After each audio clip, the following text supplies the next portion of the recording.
When I was 6 years old, on Christmas Eve, my brother and I were attacked and inappropriately touched while delivering homemade gingerbread to neighbors in our small village. My brother died shielding me that day, his life cut short forever. After that, Mom would tell everyone I was a troubled, shameless girl who led men on, and she even dressed me up nicely to send me to stay with older single men in the community, staying a few days at each house. Mom said it was training to keep another accident from ever happening again. This Christmas, on the anniversary of my brother's death, I put on my usual thorn-lined clothes to visit his grave just like every year. But I slipped on the ice cubes I was carrying, tearing my clothes and exposing my arm. Mom flew into a rage the second she saw it, slapping me hard across the face. Even on your brother's death anniversary, you can't behave, throwing yourself at anyone who looks your way, even in front of me. She screamed. If you hadn't insisted on delivering that gingerbread all those years ago, your brother would never have died. I make you wear these clothes and eat only ice to atone for what you did to him.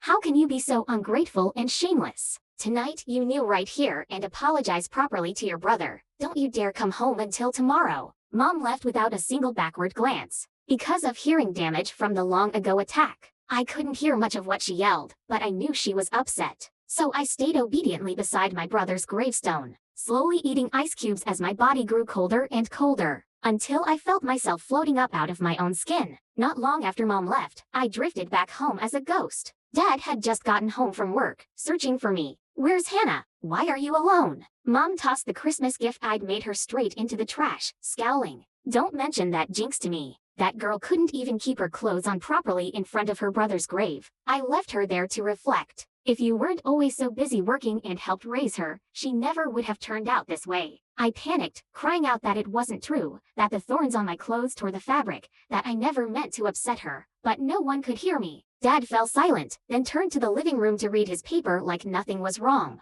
I wiped my tears and followed Mom to the kitchen, where she pulled out wrapped gingerbread packages, then marched to my bedroom and flicked on the light.